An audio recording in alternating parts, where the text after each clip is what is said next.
Hi everyone, I'm Saili and welcome to our channel Fin Cocktail. Yes, here we tell you about all the investment options out there for you and we tell you to consider almost all of them. But today I'm going to tell you a little secret. It's not necessary that you invest in every single thing that is actually there. You have to make sure that after understanding what is right for you, you also have an understanding of what may not be suitable and what you shouldn't invest in. Acha, abhi before we get into the details, if you think that I'm going to tell you about fixed deposits and savings accounts like other finance creators, you know, they tell you ki FDs or savings account mein paisa mat rakho. Well, you're mistaken. That is not what I'm going to tell you today. We think that some portion of your money actually should be in your savings account and in fixed deposits. Now, why am I saying this? Because some money you need for your working capital. Day-to-day kharcha, month-to-month kharcha. Otherwise, Google Pay bhi nahi chalega. And fixed deposits, no matter what's said and done, is a great tool to have in your belt. Abhi see, you know sure shot ki kitna interest milega is pe, and it's almost risk free. It's a great way to stash your emergency fund in. Just a little side note, don't put all your money into FDs. Depending on how much risk you can take, you have to decide how much money should be in FDs. For example, either if you're young and you can take some risk, then just your emergency fund can be in FDs. If you're a senior citizen looking for more stability or just have no risk appetite, then a little bit more. Point being, don't diss FDs completely. And if you want to know more about how you can use FDs wisely, tell us in the comments and we'll make another video on it. Now, let's dive right into the 5 investment avenues that you should avoid.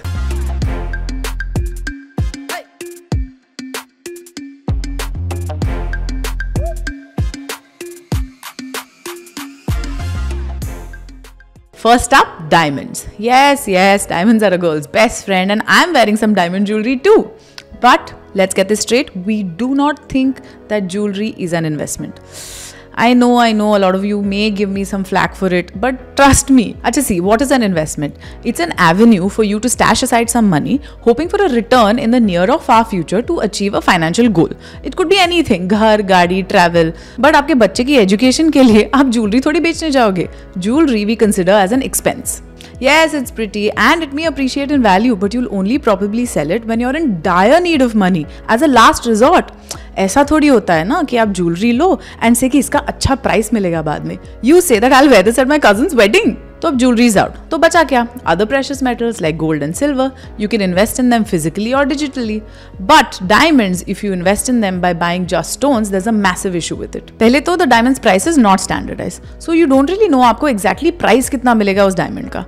And because it doesn't have a healthy secondary market, it becomes even harder to sell. Historically also, it's never been really a go-to investment option. This company De Beers, they have marketed diamonds really well. They came up with this campaign, a girl's best friend, making sure that all the engagement rings out there have to have a diamond. Before that, engagement rings didn't really need a diamond. Along with great marketing to make sure that the demand remains strong, the supply has been rumored to be manipulated to make sure that the prices remain high. Now, during the pandemic, because all the other asset classes weren't performing very well, the demand for diamonds increased. But we've already witnessed the reversal of the same. Now, lab-grown diamonds have flooded the market. This is also damaging the demand for diamonds. Now, these lab-grown diamonds are much cheaper than natural diamonds and they're almost indistinguishable to the naked eye. Like you and I तो definitely can't tell the difference between the two. So all of this has caused a lot of turmoil in the diamond industry. See, like we said, if you're a fan of jewelry, you saved up properly, you can definitely indulge in a piece or two. But don't think that this is going to give you some great exorbitant returns in the future. Make sure that you make a distinction between investment and purchase. Next up, endowment plans and ULIPs.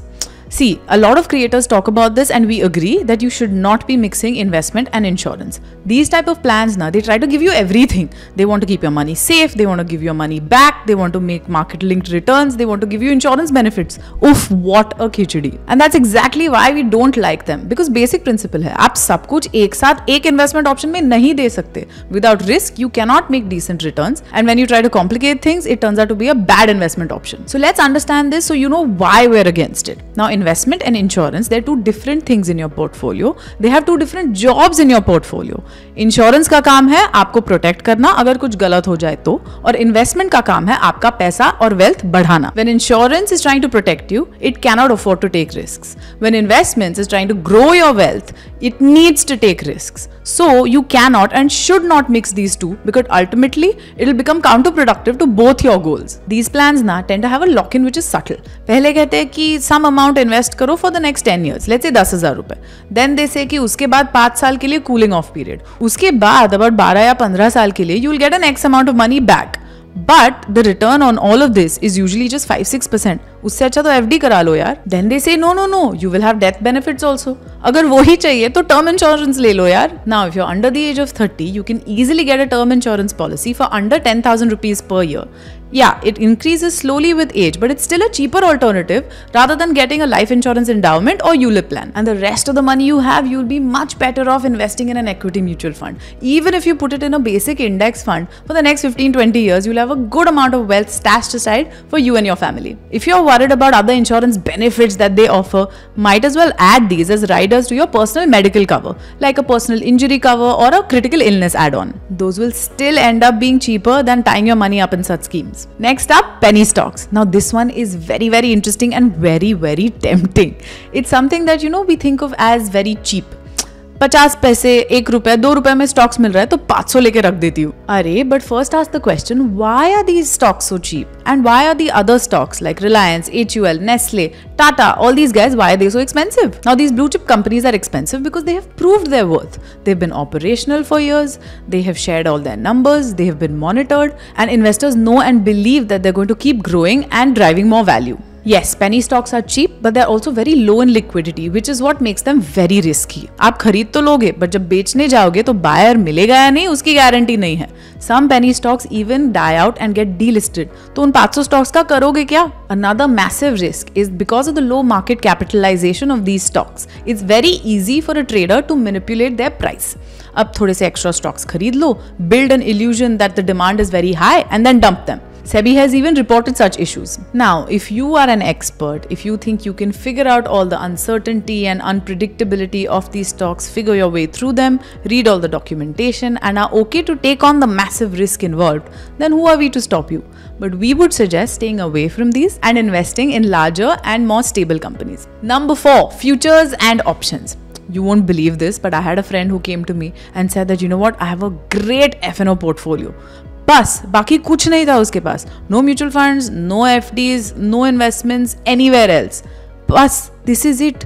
And I was like, ऐसे नहीं होता. Right now, as we shoot, every single day the market is reaching all-time highs. So right now, the portfolio may be looking very bright and shiny, but it may not look so nice if the market turns bearish. Now see, futures and options are a derivative instrument. This is useful when you're trying to predict the price of other instruments like stocks, bonds, commodities, or other such instruments. Now, if you're a Jyotish and can predict what the prices are going to do in the future, I'll say sure, go for it. But no one can really tell for a long sustainable period of time where the prices are going to go. In a research report brought out in 2022, SEBI showed that F&O trading was a loss-making proposition for individual investors.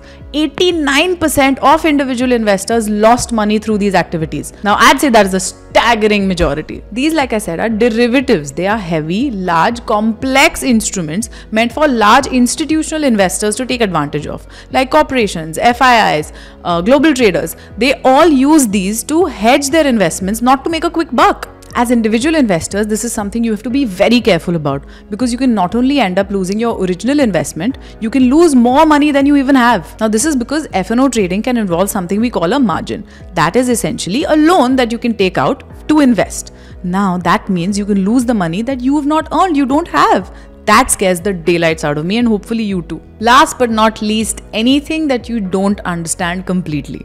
Now this last investment avenue that you should avoid is a blanket statement for everyone, and we've kind of derived it from Warren Buffett. He says if you aren't willing to own a stock for 10 years, don't think about owning it for 10 minutes.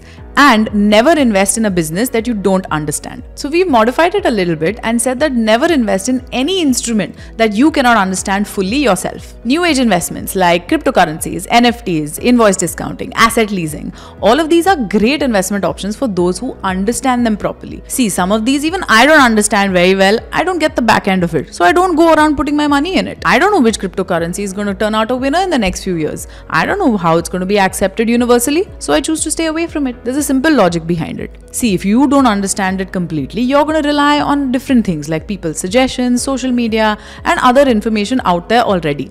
Maybe it's a buzz out there. Now, this can only give you limited information. It's not going to help you holistically understand whether this investment is right for you. The kind of risk you may be taking on, it may not suit your portfolio. So stay away from it. Basically, investments are personal, and that's why it's called personal finance. So if one thing works for one person, it may not work for the other. So be careful. And make sure you see our video on fixing your finances in 7 days, because that's going to help you create a proper plan for your investments. Stay tuned for more videos to help you build wealth, and we'll see you in the next one. Acha, before you go, don't forget to like, share and subscribe, please. Happy investing!